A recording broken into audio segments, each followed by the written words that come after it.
Hi, I'm Tim Huckaby from 𝘔𝙬𝙧𝙬𝘗, San Diego RD, and today I'm going to talk to you about Visual Studio Tools for Office 2005. Let me quickly tell you some highlights about the product. This product is a 2.0 version, dramatically better than its predecessor. Why? Design time surfaces. I don't know if you use VSTO, if you don't mind me calling that, in the old version, but there was no design time surface, and frankly, writing apps was a little bit difficult and almost impossible to debug. Well, now VSTO has grown up. We have some powerful features and some compelling features that, if I've done my job right here today, will enhance you, will get you excited about building applications in .NET and manifesting them in things like Excel, Outlook, Word, InfoPath, and one might speculate in the future the rest of the Office suite like PowerPoint. So, drag and drop, binding to controls, manifesting applications in a fraction of the time that you would. Can you imagine doing a pivot table in managed code? How much effort that would take in .NET, in a Windows form? It would take forever. In VSTO, that's about 100 lines of code. So let's jump in. I don't want to talk to PowerPoints. What I'm going to do today is show you a guided tour that I painstakingly created. And here it is right here. If I've done my job today, you're going to go to my website or send me an email, grab this guided tour, spend, 30 minutes or so, and build this application, okay? This is to show you it's not smoke and mirrors. Anyone, no matter how savvy or how good at Visual Studio .NET or .NET in general you are, can build this application. I've tested this with our admin, who has no computer skills, and she can build this app. Okay, enough about the app. I'll show you my email address at the end so you can download this. Let's take a peek. First thing I'm going to do, I'm going to hop into 𝘔𝙬𝘐, Visual Studio 2005. I'm going to create a new project. Notice the new project types. Visual Studio Tools for Office 2005 ships in the box. This isn't an add-on to Visual Studio. This is actually part of the product team. I'm going to build an Excel app in VB real quickly. And I'm standing here at TechEd in Orlando, so why don't we just call this guy TechEd? And I'll call the solution TechEd. I'm going to build a managed document, and that document is going to be TechEd. Now, notice the design surface in 𝘔𝙬𝘐. First thing I'm going to do is show you the power of the Windows Forms and new Excel design time controls. First thing I want to do is, let's say we get a date time picker, drag that right on the surface of Excel. Okay, next thing I'm going to grab is a button. And there it is. Now, every control has an event behind it, so let me stub out an event, and so I don't have to burden you with typing a lot of code in this thing. I've cheated, and I'm going to stub out an event and just paste the code in. So here's my button one click event, and all this guy's going to do is show the value of the date and time control. Okay, now let me go back to the design surface, and I'm going to show you one of the Excel managed controls, and that is a named range. Let me drag the name range out onto the surface.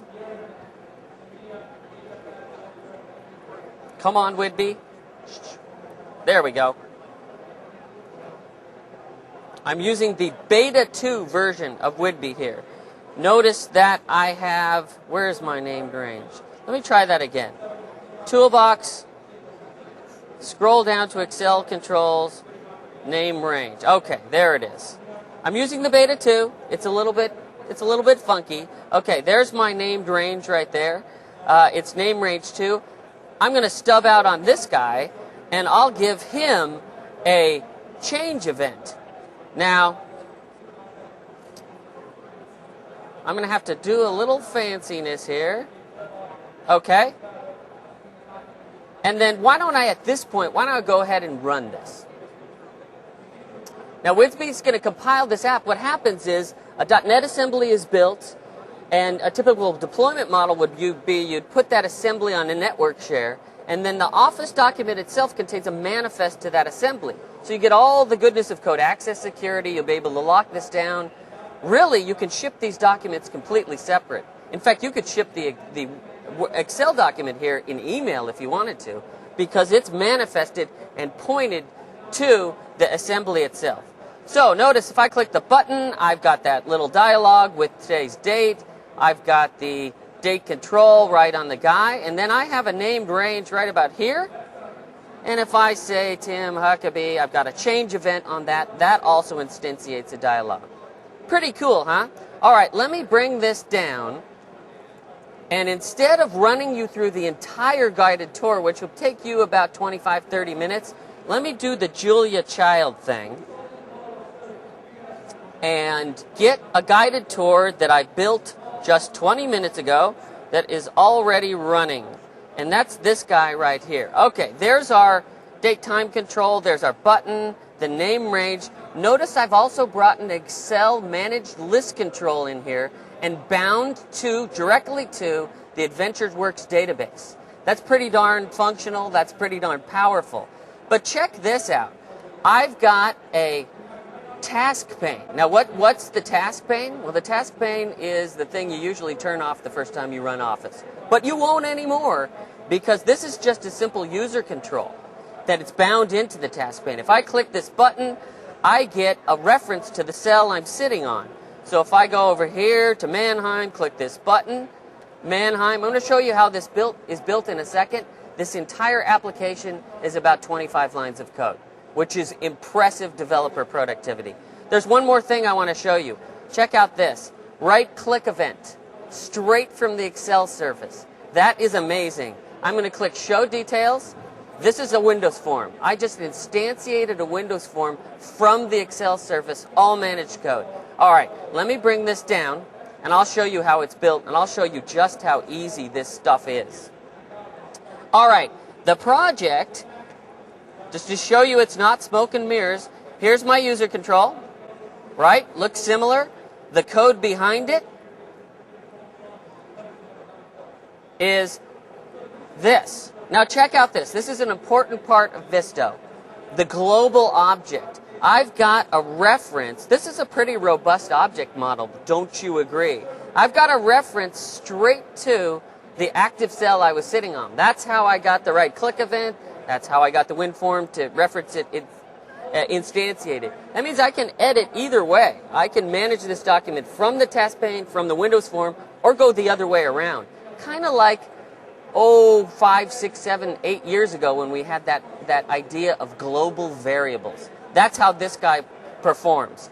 Let me show you some other interesting things. Specifically, right here. Okay. The only heavy lifting in this application, and it's not really heavy lifting, is stubbing up that right-click event in the Excel surface. And it's done with this code right about here. I have a simple public sub that uses the Office object model, a little intimidating, but with this, you'll be able to figure it out pretty quickly. I've got another form, or another public sub, that shows that pop-up button that you saw when I right-clicked. Now let me show you, let me go and show you one more thing, which is this. All right. Now check this out. Remember when I showed you in the task pane, a simple user control. Now, to bind that to the Office document itself, to the Excel document, to do that before this technology takes at least 600 lines of code. And it's not code for the faint of heart.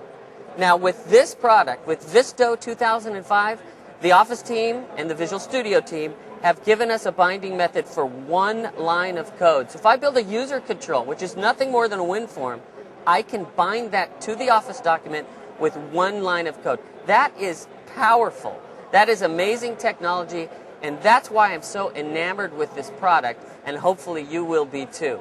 Okay, that's the app. I hope you loved it. Let me show you where you can go get this stuff. And I promise you, if you go through this guided tour, it's going to get you over a huge leap over the learning curve of this technology. Thank you very little. Thank you. Thank you. Thank you, Vertigo people.